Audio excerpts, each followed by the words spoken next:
de micología. Algunos que llevan la materia de bacteriología conmigo ya conocen algunas de estas normas.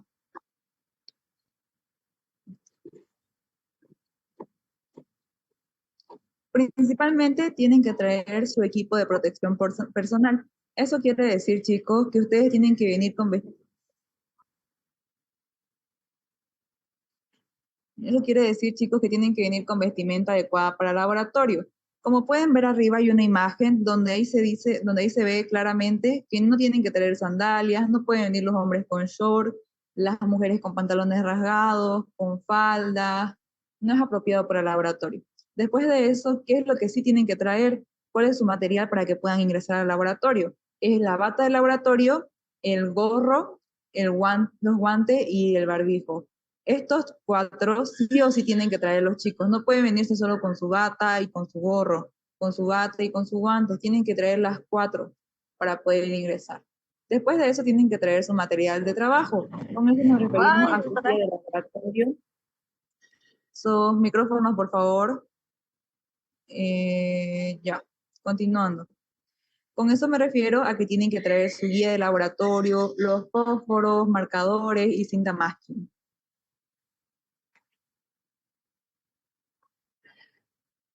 ¿Qué otras medidas de bioseguridad ustedes deben tener, chicos?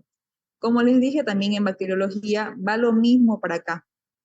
Nosotros vamos a manejar, chicos, material biológico, vamos a trabajar microorganismos patógenos que pueden causar o no causar daño dependiendo de su situación. Pero pongamos un ejemplo, ustedes son jóvenes, ustedes están sanos, fuertes, puede que a ustedes no les haga nada, pero por ejemplo ustedes en sus casas tienen niños, tienen abuelos, tienen personas de la tercera edad a los cuales sería fatal que ustedes le lleven estos microorganismos a su hogar. Para eso ustedes tienen que desinfectarse, eh, haciendo su lavado de manos al momento de que ustedes ingresan a clase, porque recuerden que no saben qué materia pasó antes. Puede que hayan pasado parasitología, no saben si tumbaron una muestra, no saben ustedes tampoco si alguien derramó un reactivo. Así que chicos, ustedes traten de lavarse las manos siempre y también al momento de salir, porque recuerden que cuando ustedes salen, salen con el contacto. Aunque no sea directo y sea por los guantes, ustedes saben que estos microorganismos, como lo son los hongos, producen esporas, se pueden diseminar por medio del aire. Otras normas a seguir. Estos chicos ustedes los vienen viendo desde el primer semestre. Por ejemplo, ustedes tienen prohibido traer alimentos, beber, fumar en laboratorio. Por ejemplo, si ustedes tienen que tomar un medicamento, ustedes fácilmente nos pueden decir y pueden salirse un momento para tomar su medicamento fuera del laboratorio, pero dentro no. Después de eso, ustedes tienen que sellar los cultivos con cinta para evitar su contaminación. Ahí pueden ver, chicos, que hay un montón de cultivos apilados, ¿no ven? Ustedes igual van a llevar dos como máximo, pero está prohibido, chicos, que ustedes los dejen así tal cual. Ustedes tienen que traerse por eso siempre su cinta masking, está como su material de laboratorio, porque estos se diseminan, como dije, por el aire, así que pueden contaminarse o al momento, acuérdense, chicos, que nosotros no solo no solo tenemos la estufa para nosotros, lo compartimos con otras materias, por ejemplo, con bacteriología 2, con otras materias que no sabemos los estudiantes cómo lo agarrarán o lo sacarán, y si, imagínense si lo tumben, terminarían contaminando todo el material. Después de eso, a, a diferencia de bacteriología, chicos, ¿se acuerdan que en bacteriología nosotros teníamos que tener el mechero siempre encendido para poder descontaminar el asa bacteriológica? Aquí es al contrario. Nosotros tenemos que mantener el mechero apagado para evitar que ustedes se quemen, porque cuando ustedes realicen su cultivo micológico, chicos, su microcultivo, ustedes lo van a hacer de una forma directa, no lo van a tener que abrir tanto, por ejemplo, como lo es en los cultivos bacteriológicos. Por ejemplo, como es un microcultivo, es muy chiquito y ustedes tienen que abrirlo máximo como unos 15, 30 grados para que puedan realizarlo y evitar que se contamine con otros hongos saprófitos. Después de eso, ustedes chicos nunca deben oler el cultivo de un hongo, porque como les había dicho, hay varios hongos que se reproducen por mediante esporas. Eso quiere decir que si ustedes lo huelen, van a estar inhalando esas esporas y ustedes corren el riesgo de enfermarse, de adquirir esa enfermedad que produce el hongo. Otras normas. Chicos, ustedes tienen que tener su lugar de trabajo limpio y ordenado. Ustedes tienen que hacer su desinfección con alcohol al 90 o al 70%. Yo voy a pedir como material alcohol, pero ustedes, corre por su cuenta que ustedes se traigan esas toallas o esas servilletas para poder limpiar su mesón. Después de eso, ustedes tienen que separar y guardar todo el material que no sea utilizado para la realización de la práctica. Con eso me refiero a que no pueden estar tocando su teléfono, sus cuadernos, sus lapiceros, no pueden estar dejando sus colores o sus mochilas porque recuerden que trabajamos con material patológico. Estas indicaciones, chicos, son lo que ustedes deben realizar al momento de que ustedes ingresen al laboratorio.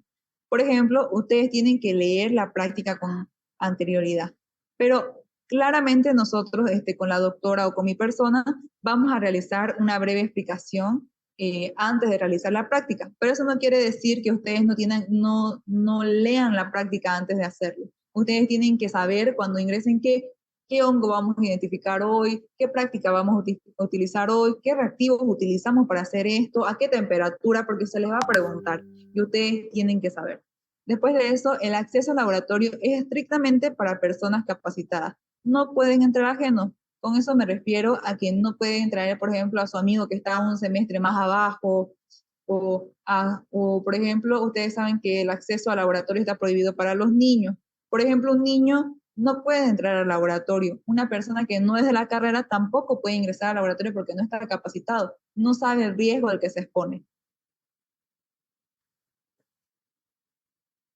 Ahora sí, vamos, una vez ya hicimos la introducción de qué es lo que ustedes tienen que realizar para ingresar al laboratorio de micología, vamos a ir a lo que son los reactivos usados en micología. Ustedes en su guía, chicos, si ya la adquirieron o no, van a ver que hay muchos más reactivos, pero yo puse los que son más, los que vendrían a ser los que más utilizamos y los que más son más llamativos, así decirlo. Por ejemplo, tenemos el examen microscópico directo. Como ustedes están llevando bacteriología, saben ustedes que es un examen directo, ¿no ves? Que es directamente entre la muestra, entre un cubre y un portaobjeto, ¿no ves? Que no va a pasar por ningún proceso de incubación, un proceso de filtración, un proceso de cualquier tipo de proceso. Simplemente es la muestra entre el porta y el cubre objeto. Y eso directamente lo vamos a observar en el microscopio. Ahora, hay dos tipos de examen microscópico directo. Está el que es con hidróxido de potasio al 30% y está el otro que es con solución salina. Eso lo vamos a ver más adelante. Tenemos este examen microscópico directo. Ustedes ya saben que es un método simple y rápido, que no va a necesitar incubación, y las muestras que nosotros vamos a utilizar son, por ejemplo, escamas, por ejemplo, si estamos hablando de de los dermatofitos, que principalmente son los que producen micosis superficiales, el pelo, los tejidos, las uñas. Si hablamos de tejidos, chicos, por ejemplo, si estamos hablando de una biopsia, tendrían que machucarlo para que ustedes puedan verlo en el microscopio. Después de eso, están los líquidos que tendrían que separarlos por centrifugación, por ejemplo, un líquido sinovial, etc. Después tenemos las uñas, que es el caso más específico que se supone que era la práctica que teníamos que realizar hoy, que era la toma de muestra. Ustedes tenían que hacer una toma de muestra de uñas para ver onicomicosis. Ahora, ¿cuál es el procedimiento? Como les había dicho, tienen que colocar la muestra en el portaobjeto. En este caso, por ejemplo, pongamos que son las uñas. Ustedes no van a poder poner simplemente el raspado de las uñas, ¿no ves? Ustedes primero tienen que triturarlo, hacerlo polvito para que coloquen esa muestra en el portaobjeto y seguidamente añadamos las gotas de hidróxido de potasio. Después de eso lo vamos a cubrir con el portaobjeto y una vez ya lo tengamos nuestra muestra toda homogénea y realizada, lo vamos a poder observar en el microscopio. Sí. Ahora, lo que les decía que es el examen directo, pero con solución salina. Principalmente, chicos, es para muestras líquidas. Principalmente se va a colocar, por ejemplo, un sedimento urinario. Acuérdense que en la práctica de bacteriología vimos que se pueden ver levaduras o pseudohifas. En este caso, colocaríamos, por ejemplo, una muestra de sedimento, una gota de sedimento urinario y añadiríamos una gota de solución salina y lo cubriríamos con el cubreobjeto. Después de eso, como pueden ver en la imagen, se ven como como pequeñas líneas. Eso fácilmente ustedes lo pueden confundir con cristales, pero no, son pseudohifas y alrededor se ven como unas pequeñas levaduras.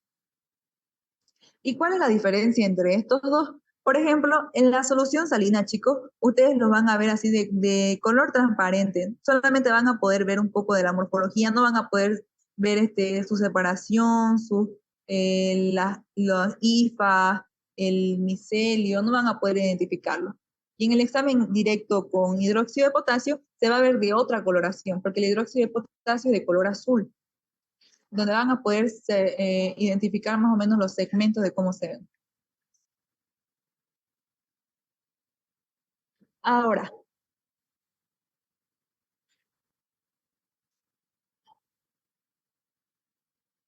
continuando. Otros reactivos que utilizamos en laboratorio son el hidróxido de potasio al 10%. Anteriormente les había dicho al 30%. Ahora, ¿cuál es la diferencia entre estos dos? Que al 10% lo que va a hacer diferente que con el 30% es que va a disolver la queratina de muestras abundantes de células. Por ejemplo, ¿qué muestra tiene queratina? Las muestras de piel, ¿no? Por ejemplo, estaríamos hablando de una escama. Por ejemplo, a esta escama tendríamos que de igual forma triturarla y después de eso añadirle el hidróxido de potasio al 10%, ya que la queratina, al ser muy gruesa, no nos va a permitir ver la morfología. Por eso es que nosotros utilizamos al 10%. Y como pueden ver, se ve de una coloración incolora, así decirlo, pero podemos separar bien lo que es la morfología. Después tenemos el colorante de cobre o tinta Parker. Este colorante de cobre es principalmente para el diagnóstico de malacesia furfur, chicos. O sea que ustedes van a poder utilizarlo, por ejemplo, para otro, pero no se va a ver de la misma morfología. Por ejemplo, este chico, no lo utilizamos nosotros en el laboratorio, utilizamos otro. Ahora sí, la tinta china. Esto a la doctora le encantaba preguntarle en los exámenes. Por ejemplo, la doctora preguntaba en los exámenes cuál es el reactivo utilizado para poder identificar al Cryptococcus neoformans. Es la tinta china. Como pueden ver, chicos, es de color negro. No es que la imagen esté en un fondo negro, sino que la tinta china es de color negro. Ahora, como bien se dice ahí en la diapositiva, es un método de contraste. Eso quiere decir que nos va a ayudar a visualizar la cápsula de polisacárido del Cryptococcus neoformans.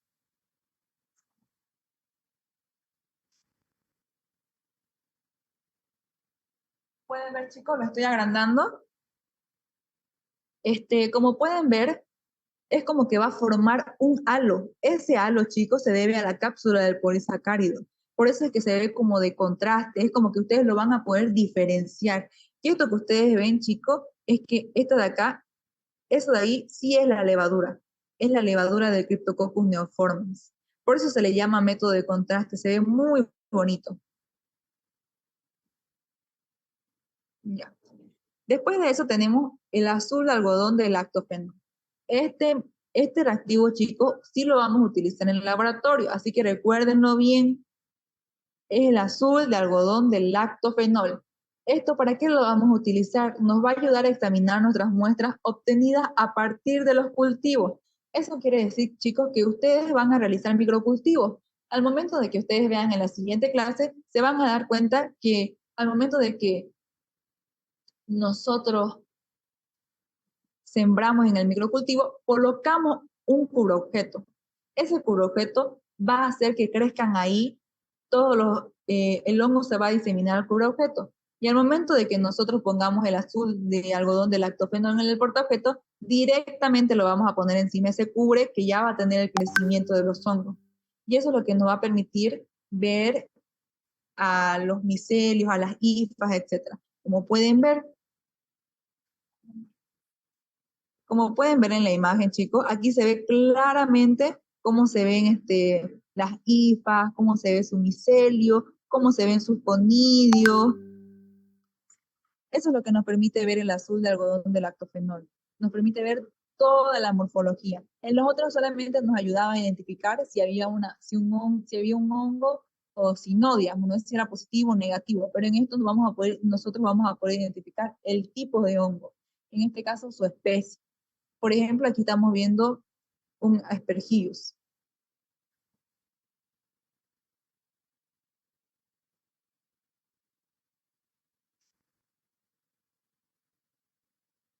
Ahora, vamos con las tinciones, chicos. Les puse las dos tinciones que son las más sencillas y la que probablemente ustedes van a realizar en otras materias, como lo son la coloración de Gram o la tinción de Gram que ven en bacteriología, o la coloración de Giemsa o la tinción de Giemsa que ustedes van a ver en la materia de hematología. En la coloración de Gram, ustedes ya saben cuál es su fundamento. El fundamento es que va a ayudar, que se va a basar en la pared celular. Eso quiere decir que la pared celular va a depender de la cantidad de peptidoglicano que haya. Eso quiere decir que las gram positivas se van a teñir en color lila porque tienen mayor cantidad de peptidoglicano, y en gram negativas en color rojo o rosado porque tienen una cantidad menor de peptidoglicano.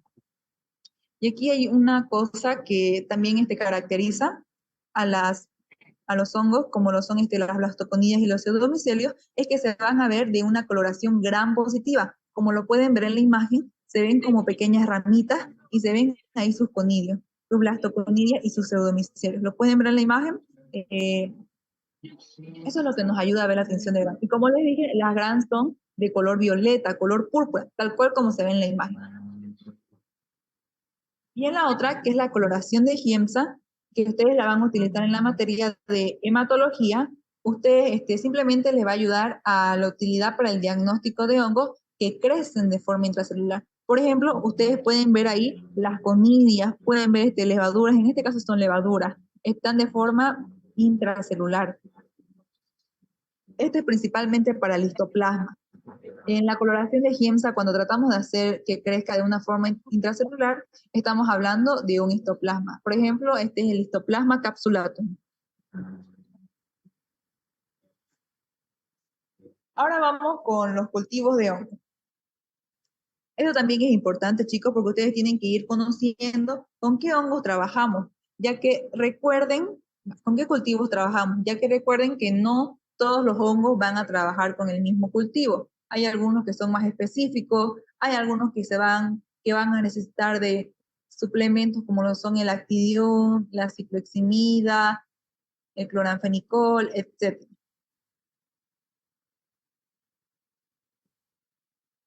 Para empezar, ¿de qué forma van a venir los medios de cultivo? Ustedes tienen que saber, chicos, que van a venir en forma de agar, que es también conocido como ustedes lo ven en la placa Petri, o que lo van a ver en tubo cerrado con tapa roja, que son los medios líquidos o semilíquidos. Ustedes deben saber que al momento de que sea en agar, tiene que tener una medida. Esto tiene que cumplir estándares para que pueda crecer. Por ejemplo, si pasa los 5 milímetros, no va a poder crecer el hongo. Sería de una forma errónea. No crecería y aparte no, ¿cómo les digo? No va a crecer y de esa forma tampoco no vamos a poder ver los miserios en la muestra. Después de eso, el medio debe contener una sustancia aislante. No todos van a contener cloranfenicol y actidión. Algunos van a contener cloranfenicol y algunos van a contener actidión. Por ejemplo, el cloranfenicol va a actuar como antibacteriano. Eso quiere decir que va a inhibir a las bacterias. Mientras el actidión o cicloheximida, ustedes lo van a ver en su guía algunas veces como cicloheximida u otras veces como actidión, pero que darles en cuenta que vendría a ser casi lo mismo porque son antimicóticos. Eso quiere decir que va a inhibir solamente a los hongos saprófitos. Los hongos saprófitos, chicos, acuérdense que son los que encuentran en el medio ambiente. Eso quiere decir que si ustedes quieren cultivar un hongo que sea, por ejemplo, patógeno, va a tener que tener cloranfenicol y actidión. ¿Por qué? Porque si ustedes no le colocan actidión, corren el riesgo de que su muestra se contamine por un hongo saprófito. Eso quiere decir que no va a crecer el hongo que ustedes quieren que crezca. Por eso es que le decía que va a tener una sustancia aislante. Después de eso tenemos los tubos de tapa rosca, como les había dicho, o los tubos cerrados.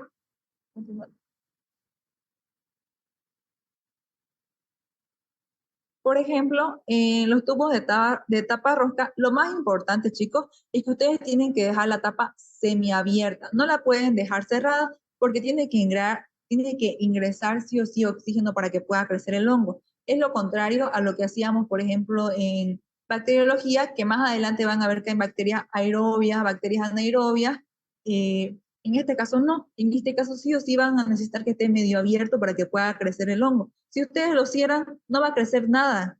Así que eso es muy importante. Al momento de que ustedes realicen su cultivo, tienen que dejar la tapa semiabierta. Tampoco la tienen que dejar abierta para que, para que se contamine todo el medio, pero sí semiabierta. Después de eso, la temperatura va a variar según el hongo. ¿A eso a qué me refiero? A que recuerden que hay hongos que se presentan, por ejemplo, que su forma de crecimiento es en hifas y micelios. Y hay otros hongos que van a crecer como levaduras. Recuerden que los hongos que van a crecer como levaduras se van a desarrollar principalmente dentro del cuerpo. Esas levaduras van a crecer a 37 grados centígrados. Por ejemplo, un ejemplo claro que vamos a ver nosotros en laboratorio sería el Candida, por ejemplo, y su subespecie, el Candida krusei, el Candida albicans, etc. Después de eso también el tiempo de crecimiento. Mayormente los hongos que vamos a ver en el laboratorio van a tener un tiempo de crecimiento de una semana, de 5 a 7 días. Y esto no siempre va a ser así. Por ejemplo, hay algunos hongos que nosotros no vemos en el laboratorio que van a crecer dentro de 4 semanas, de 5 semanas, así. Por ejemplo, los que se tratan de un ejemplo sería de las micosis profundas, como la mucormicosis, etc.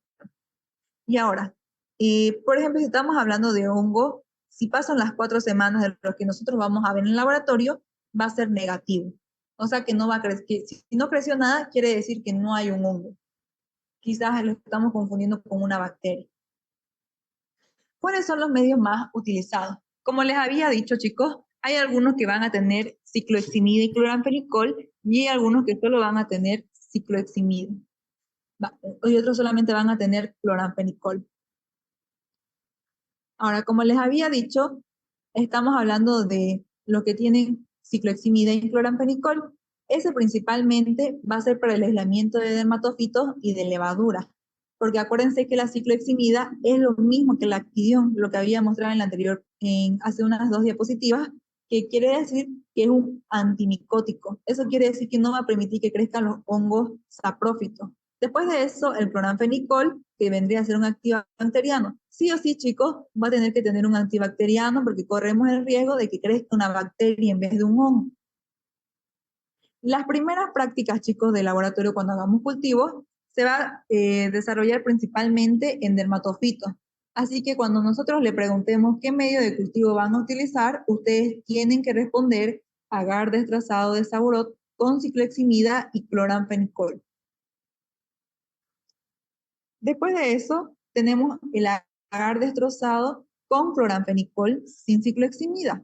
Este principalmente es para que se desarrollen los hongos patógenos y oportunistas.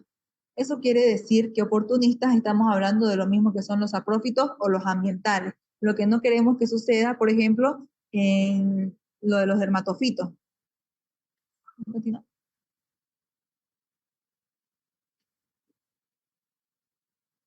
Y luego tenemos el medio líquido de Saburot. Por ejemplo, nosotros lo trabajamos en laboratorio con pico de flauta, si no me equivoco. O en algunos casos nos los pueden dar como medio líquido o semisólido. Ahora, ¿para qué sirve este? Principalmente sirve para rehidratar o para cultivar.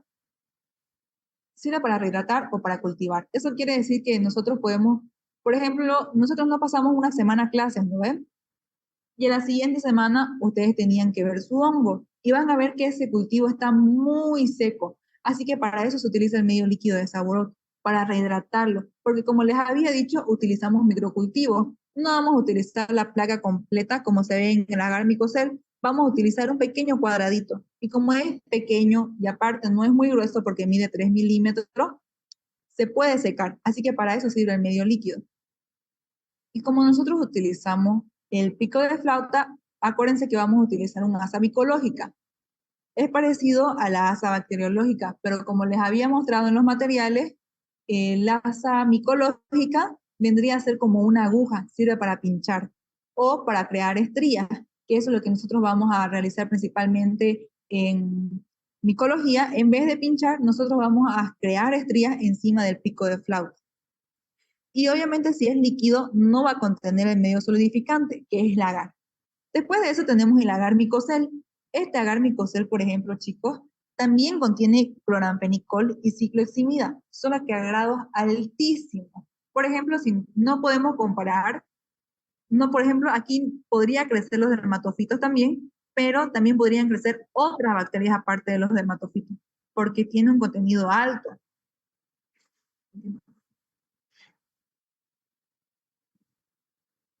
Después de eso, nosotros no manejamos el agar destroza papa. Mm, si no me equivoco, a ver si este semestre nos los pueden dar. Y principalmente esta agar destroza nos permite ver la producción del pigmento de trichofito rubro. Acuérdense que los trichofitos son dermatofitos. Eso quiere decir que este va a producir principalmente un pigmento. Como pueden ver, el pigmento de color vino, como un rojo vino. Eso es lo que lo caracteriza a este trichofito en su cultivo. Después de eso tenemos al medio latrimet, que este va a ayudar a que se induzca la esporulación de los hongos de Matiazo.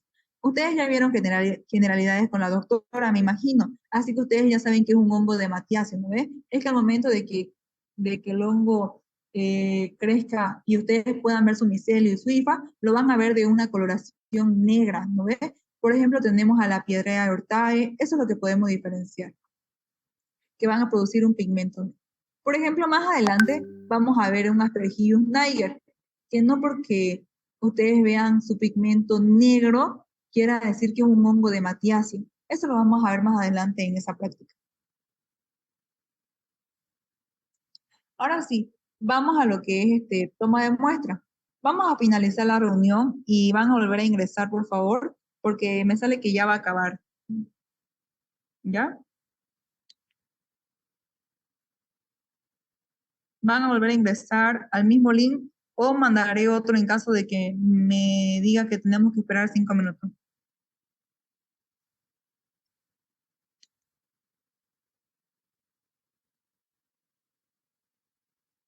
La práctica sería la de toma de muestra, que era la que íbamos a realizar el día de hoy, como les había dicho, íbamos a realizar una toma de muestra de uñas para ver si hay un hongo de onicomicosis.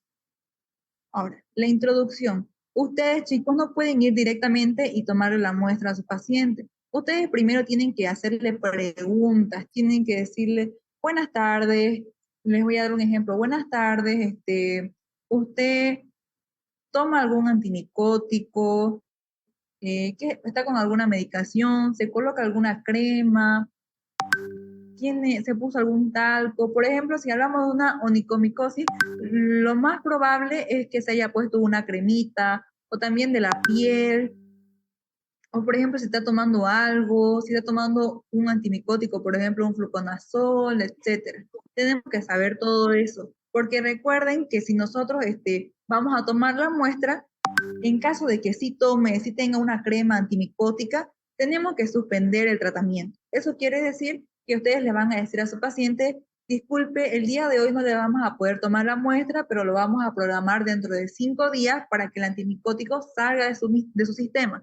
Porque si el antimicótico está dentro de su sistema, chicos, ustedes cuando le hagan la muestra, va a salir que no tiene ningún hongo. Y eso es erróneo, porque en realidad sí puede tener y el antimicótico lo puede estar camuflando. Después de eso, ustedes, como les había dicho, tienen que suspender el tratamiento. Después de eso, tienen que saber evitar los factores o presencia de materiales que puedan alterar la muestra. Con esto me refiero, por ejemplo, si es una onicomicosis, si el paciente tiene esmalte de uñas, ustedes también le tienen que decir al paciente que venga al otro día sin esmalte para tomarle la muestra. También, por ejemplo, si tiene una crema corporal, si tiene talco, en los casos de los bebés, por ejemplo, etcétera. Y después de eso, chicos, ustedes tienen que hacer que tomar la muestra más representativa. Eso quiere decir, por ejemplo, si tiene una micosis de la piel, ustedes van a tener que tomar las escamas de la piel, ¿no ves? Si tiene una micosis en el cabello, dependiendo de dónde esté el hongo, ustedes van a decidir si tomar del cabello o del cuero cabelludo. Por ejemplo, también sería de la uña, por ejemplo, de la onicomicosis. Ustedes van a tener que escoger dependiendo de la localización de dónde está el hongo. Puede ser distal o proximal, etc. Siempre van a tratar de escoger la muestra representativa. Por ejemplo, si tiene una candidiasis una mujer, no le van a tomar una muestra de sangre, ¿no ve? Tiene que ser secreción vaginal. Después de eso, la muestra debe ser de la cantidad adecuada. Por ejemplo, ustedes, chicos, tienen que tomar la cantidad de muestra adecuada para su examen directo y para su cultivo. Por ejemplo, ustedes pueden tomar solamente para el examen directo y no les alcanza para el cultivo. No van a estar llamando a su paciente para decirle, disculpe, no me alcanzó la muestra, ¿será que puede venir otra vez para tomar una muestra? No, no ve, en ese momento les queda una demanda. Continuando. Vamos a ver las tomas de muestra de piel y de algunos anexos. Como les había dicho, las escamas de piel. Aquí se pueden ver bien en las imágenes que hay algunas que se ven bien en los bordecitos, se ven rojas, con algunos eritemas, etcétera.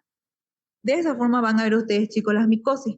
Pero también hay otras micosis. Les voy a mandar una foto al grupo, por ejemplo, que es una pitriasis rosada, que esas pitriasis no se van a ver así rojizas, se van a ver blancas y se van a ver como si tuvieran manchitas, como si fuera una vaquita la persona, así más o menos.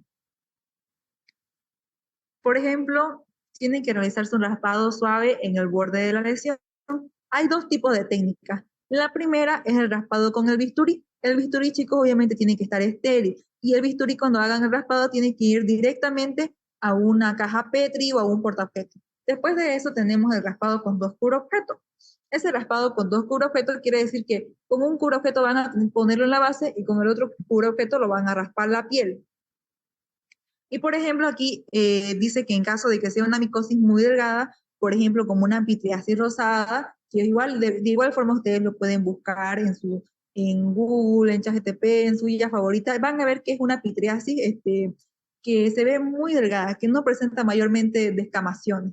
Y por ejemplo, en esa muestra ustedes no van a realizar raspado, ¿no ve? En ese caso utilizarían una cinta adhesiva, un Yurex, y directamente pondrían para el examen directo, ya sea con hidróxido de potasio o con solución salina, pero en este caso sería hidróxido de potasio, podrían una gota de hidróxido de potasio en el cubreobjeto, en el portaobjeto, y directamente pondrían el Yurex. Después de eso tenemos en las uñas, que es la que ustedes tenían que realizar hoy día. Ustedes tienen que considerar la variedad clínica. Con eso me refiero a que hay grados de onicomicosis. Hay, por ejemplo, que ya está hipertrófica, que ya la uña está súper gruesa, porque acuérdense que la onicomicosis es el engrosamiento de la uña. Se va a hiperqueratinizar. Hay, como les decía, puede ser distal, proximal, igual, etc. Dependiendo de la forma en la que esté, ustedes van a realizar su raspado. Siempre tienen que tratar de realizar el raspado de forma horizontal. Si estamos hablando de una distal proximal, directamente realizaríamos el raspado con un bisturí, como se ve en la imagen de la derecha. Pero, por ejemplo, si ya estamos hablando de una ya hipertrófica, como pueden ver, le sacan pedacitos de la uña, ¿no? Porque al momento de que ya está muy gruesa, se les va a resultar muy difícil y no van a poder llegar bien al hongo, porque como les había dicho, al estar muy gruesa, por ahí solo raspan la primera parte y el hongo está por abajo, no van a poder ver el hongo, ¿no ve? ¿Y cuáles son las medidas de bioseguridad acá, chicos? Acuérdense que cuando hacen el raspado de la uña, van a emitir polvo, por eso que se les pide que se traigan barbijo, guantes y gorro, porque como va a emitir polvo, ustedes lo pueden inhalar. Imagínense que su compañero o que el paciente que ustedes están atendiendo tenga la onicomicosis. Eso quiere decir que va a entrar por su sistema respiratorio. Así que se pueden contaminar ustedes, chicos. Después de eso, También hay otro método, que eso ya lo realizan principalmente los hospitales, nosotros no contamos con eso, que es un equipito que parece una sierra más o menos, como una pulidora que lo utilizan, por ejemplo, las que realizan uñas. Seguramente hay varias chicas que se fueron a hacer uñas y ya saben cómo se las pulen las uñas, ¿no? Con poligel, tipo con ese mismo equipito se le realiza también la muestra, se toma la muestra para producir el polvo.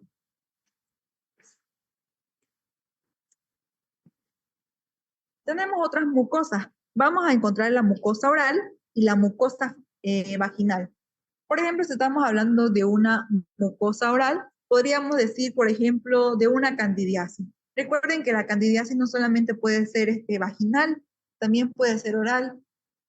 En la muestra vaginal también vamos a hablar de una candidiasis, así que vamos a tratar de hablar con el mismo ejemplo.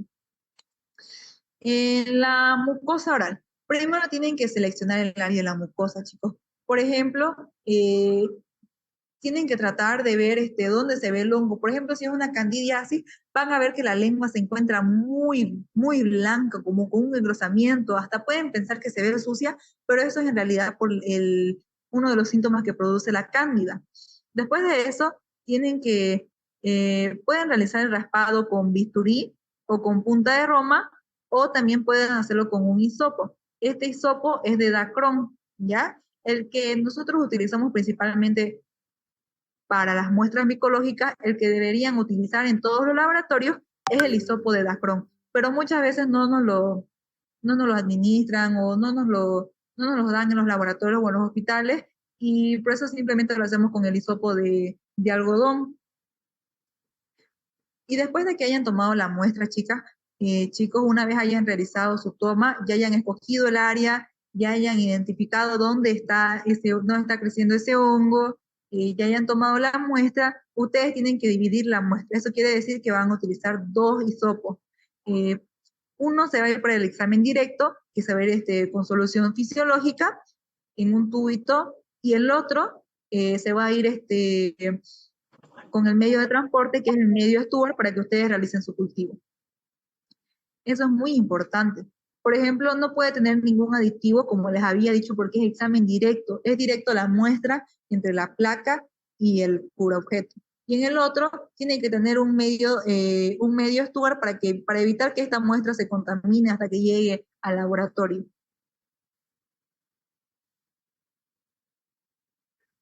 Después de eso tenemos la mucosa vaginal. Principalmente, chicos, esto nos lo dan, por ejemplo, una ginecóloga, un ginecólogo. Nos llega principalmente la muestra porque muchas veces nosotros no la tomamos. Pero en caso de que ustedes lo hagan en su internado, ustedes tienen que saber cómo hacerlo. De igual forma, tienen que tener las mismas barreras de bioseguridad, pero en este caso se añadirían los lentes. Los lentes, porque eso también emite olores. Acuérdense que en la candidiasis se van a ver una mucoración blanquecina, verde, y aparte tiene olor fétido. Después de eso, Adrián, ya que saber ponerle cuál es algo a la bebé. Todo el día mira Hugo.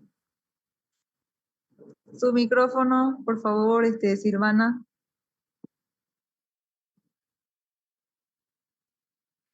Ya. Continuando. Ustedes tienen que saber que su paciente tiene que estar boca arriba.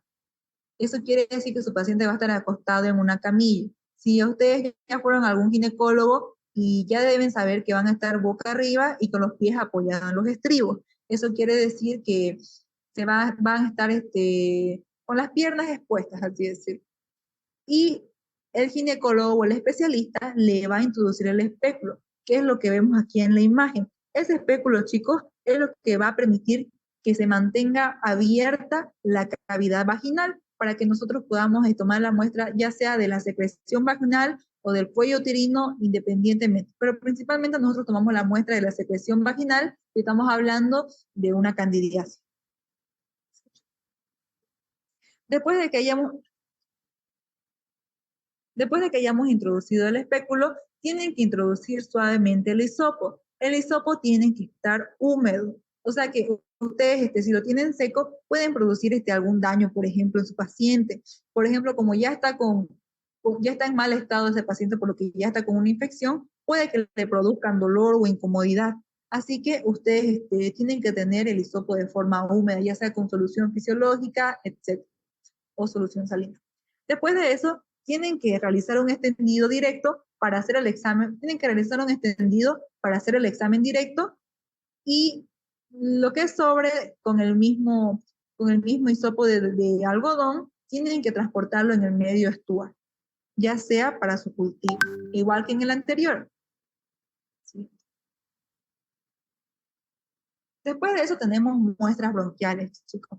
De las muestras bronquiales les mandé, les voy a mostrar solamente la que es más común. La más común es el esputo, pero además de eso tenemos el lavado y cepillado bronquial. Eso ya va a correr por su cuenta, ustedes tienen que estudiar esa parte, pero yo les voy a hablar de la más conocida que es el esputo.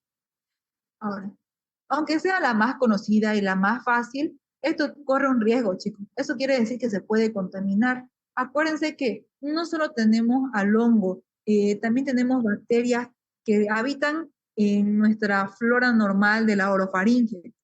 Eso quiere decir que se puede contaminar con bacterias. En vez de que nosotros estemos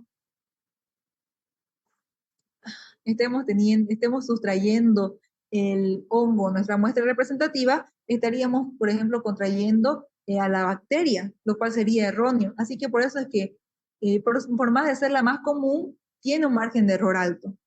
Después de eso tenemos que indicarle el procedimiento al paciente. Ustedes están llevando PIP, ustedes ya saben cuál es el procedimiento para un esputo. Tienen que decirle al paciente que tiene que realizar la muestra cuando no se haya cepillado la boca, tiene que ser a primera hora de la mañana y tiene que ser una muestra representativa. Eso quiere decir que tiene que ser espesa, chicos. Por ejemplo, hay varias veces que el paciente solamente les da saliva o que les da mucosa. Eso está mal. Chicos, yo no estoy grabando la clase, pero les dije que le iba a pasar el material. Así que ustedes no son más de 100, así que deberían entrar todos a clase, porque solo estamos los del grupo A1, los del auxiliar Carlos y los de mi parte. Así que por eso no estoy grabando la clase. Deberían entrar ustedes a clase porque es parte de su horario. Pero de todas formas, igual se les va a pasar material. Después de eso, chicos, me había quedado en que tienen que decirle al paciente que tiene que traer la muestra más representativa. Tienen que traer una muestra que sea mucosa. Si está pasando por una micosis respiratoria, obviamente va a ser más espesa, puede ser de una coloración verde, rojiza, etc. Eso es lo que nos referimos a que tiene que traer la muestra representativa. El paciente obviamente lo tienen que traer en un recipiente estéril. Por ejemplo, no puede traerlo en una taza de Nescafé, en una bolsita, no. Ahí ustedes tienen que explicarle a su paciente que tiene que comprarse un material estéril para evitar que se contamine la muestra o para evitar que veamos otra cosa que no queremos ver.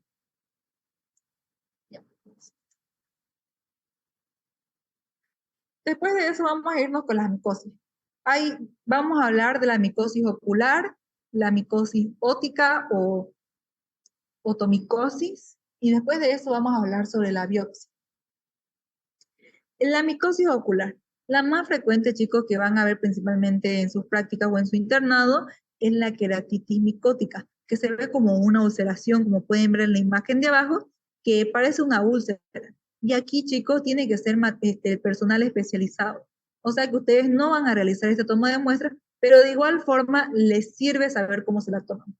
El oftalmólogo va a tener al paciente acostado en una camilla y le va a aplicar solución de tetracaína. Esa solución va a ayudar que el paciente no sienta dolor y además de eso, para evitar que se contamine, porque el doctor, el oftalmólogo, va a cortar con un cuchillo o con un bisturí. O como pueden ver arriba, que es como una placa que también se obtiene la mucosa del ojo. Por ejemplo, hay distintas fases de la oculomicosis. Hay algunas que son así como úlceras, hay otras que se presentan así, por ejemplo, que producen mucha lagaña, mucha secreción, o se ve incluso hasta como pus. Por ejemplo, esa sería nuestra muestra representativa, pero en este caso, que sería una úlcera, en este caso de la úlcera, se procedería a cortar con un cuchillo o con un bisturí. Y después de eso tendría que hacerse de la misma forma, tendría que separarse una parte para hacerlo por el examen directo y otra parte para separarlo para el cultivo con el medio de Stuart. Después tenemos las micosis óticas. De esto también se va a encargar un otorrinolaringólogo, o por nuestra parte en los internados, si no está, por ejemplo, el otorrino, nosotros lo vamos a tener que realizar. Primero, chicos, ustedes van a ver a simple vista el conducto auditivo, sin el material, sin el otoscopio, y van a poder identificar qué tiene el paciente dentro de su orejita. Una vez lo identifiquen, tienen que, ahí ya recién introducen el otoscopio y van a iluminar con una lámpara para que ustedes puedan identificar el desarrollo del hongo, o sea, de dónde está creciendo. Como pueden ver en las imágenes, ahí se ven varios casos de cómo se ve la otomicosis. Se puede ver que a diferencia de una otitis, que una otitis es una infección bacteriana, en este caso sería una otomicosis, que en este caso se ve bastante secreción sérica, y además de eso se ve como tapado, se ve una muestra seca. En algunos casos también se puede ver bien mucosa la cera, como si fuera como una miel, como si fuera un jarabe, un maple. Después de eso, tenemos que el otoscopio nos va a ayudar a que la curvatura de la oreja sea grande, o sea, que se mantenga tiesa para que nosotros podamos obtener nuestra muestra. Lo vamos a obtener con una cucharilla estéril. Las cucharillas son muy pequeñas, chicos, muy delgadas para evitar que el paciente sienta alguna incomodidad, ya que recuerden que el oído es un sentido muy sensible. Eso quiere decir que si nosotros nos pasamos o lo lastimamos, el paciente va a sentir mucho dolor y no vamos a poder obtener nuestra muestra. Y para culminar, tenemos la biopsia. Estos, chicos, principalmente es cuando estamos hablando de las micosis profundas, de una mucormicosis, de una lobomicosis, que son principalmente parecidos a una elefantiasis, que es cuando el paciente sus extremidades crecen, así decirlo, de una forma anómala. Muchas veces lo pueden confundir con tumores, pero no, en realidad son micosis profunda. Ahora, como pueden ver, ahí está el equipo con el que nosotros realizamos una biopsia. Como ven, no es grande. Ustedes, por ejemplo, hay varias personas que cuando ustedes realicen sus prácticas, que se van a sentir asustados porque van a decir, me quiere cortar un pedazo de piel. Como pueden ver, es como un pequeño agujerito. Es como cuando le hacemos un orificio al papel, así más o menos como le vamos a hacer la toma de la biopsia. No tiene que ser de mayor tamaño. Y ahora cuando ustedes tengan la muestra, lo tienen que transportar en una placa Petri estéril para evitar que se contamine, etc. Y cuando llegue esa muestra al laboratorio, que principalmente yo creo que a nosotros nos va a llegar en el laboratorio, tienen que realizar lavados con Solfi que esté añadido el cloranfenicol. El cloranfenicol, pero va a estar a un grado mucho más bajo que como es en el cultivo. Va a estar en un 0,05%. Estos lavados es para evitar que crezcan bacterias alrededor, porque acuérdense que el cloranfenicol es un antibacteriano. Al momento de que nosotros procesemos nuestra muestra, tenemos que triturarla. La muestra tiene que estar en trozos hasta que se vuelva una pasta homogénea, hasta ese momento. Y después de que nosotros hayamos obtenido el espécimen, lo vamos a distribuir en placas. Usualmente vamos a realizar acá un examen directo, una tinción, y lo demás se va a ir para cultivo. Después de eso, chicos, tenemos otros tipos de muestras que no las voy a presentar acá, pero por ejemplo, que son los líquidos. Tenemos los líquidos sinoviales, los líquidos pleurales, etc. Esos líquidos, chicos, ustedes tienen que procesarlas dentro de las 24 horas. Eso quiere decir que lo más antes posible, ya que no pueden esperar. Después de eso tenemos a la sangre, que se hace otro procedimiento, pero para este sería otro tipo de cultivo. Para los otros serían los agares, digamos, pues, ¿no es? Pero para esto sería un hemocultivo. Ya. Eso es toda la clase de hoy, chicos. La siguiente clase vamos a realizar dos prácticas. Vamos a hacer esta toma de muestras y vamos a realizar un cultivo, la siguiente clase. Así que para la siguiente clase vayan leyendo porque de igual forma se les va a preguntar. Y como vamos a realizar 2 prácticas, tienen que hacerlo de forma rápida porque si no, no nos va a dar el tiempo. ¿Tienen alguna duda?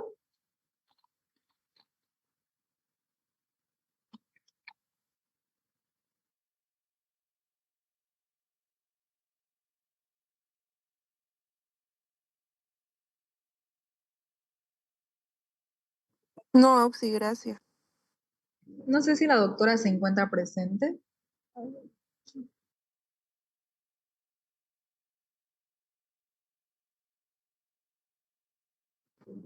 Bueno, buenas noches, auxiliar. Una consultita acerca sobre las guías de laboratorio. No tengo mucha información sobre las guías de laboratorio, pero creo que son directamente con la doctora. En anteriores años fueron también con la doctora, pero de igual forma se les va a avisar cuando nos dé información concreta. Como les había dicho, chicos, este material se los voy a pasar y este semestre se está trabajando con otra doctora. En la anterior clase la doctora Sandy se las presentó, es la doctora Elia. Así que recuerden que este semestre van a llevarlo con ella. Por mi parte, yo no conozco a la doctora, así que no sabría decirle cuál es su metodología de evaluación. No sé si ya se las habrá dicho la doctora, pero de cualquier forma, el material yo creo que es el mismo que el de la doctora Sandy. O no sé si la doctora les dijo algo sobre su material de trabajo.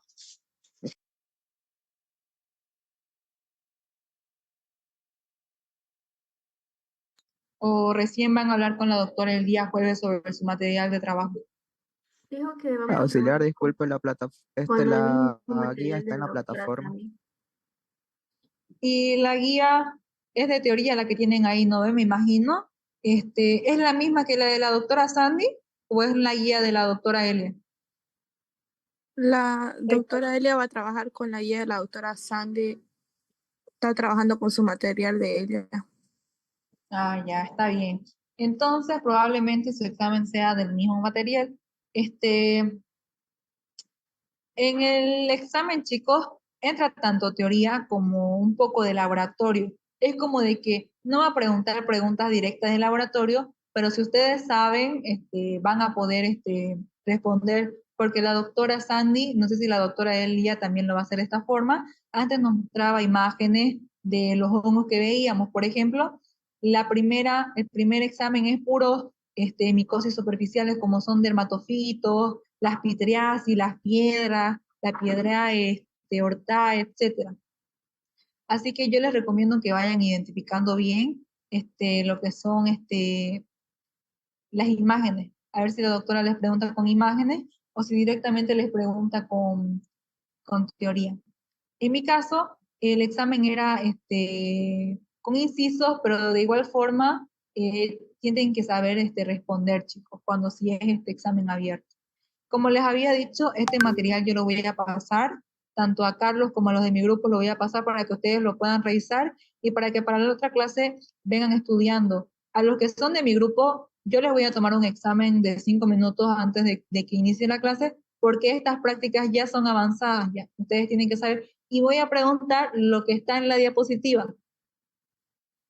Así que para que no me digan de que, es que estudié de lo que estaba en la guía. Como les dije, recalqué lo que nosotros vamos a ver en el laboratorio y también lo que nosotros usamos más que todo. Así que para los que son de mi grupo de la 2 se va a tomar un previo antes de las prácticas porque no es solo entrar a la clase virtual y quedarse ahí sin hacer nada. Con respecto a las auxiliaturas, con los de mi grupo de bacteriología yo estoy dando 3 auxiliaturas. Y con los de micología, no sé si a los de mi grupo también quisiera que realice 3 auxiliaturas o si solamente quieren una auxiliatura antes del examen. Que sean 3. Que sean 3 Ya, Que sean 3, por favor. ya. Pero en ese caso, ustedes tendrían que avisarme, chicos, en qué parte están avanzando. Yo voy a preguntar en los grupos y ustedes tienen que responder en qué parte están avanzando para que hasta esa parte prepare el material. ¿ya? Una vez se programen, no voy a dar, chicos, voy a dar solamente 3 auxiliaturas. Una de la primera unidad, la otra de otra unidad, y ya la tercera sería como un pantallazo de todo, ¿ya?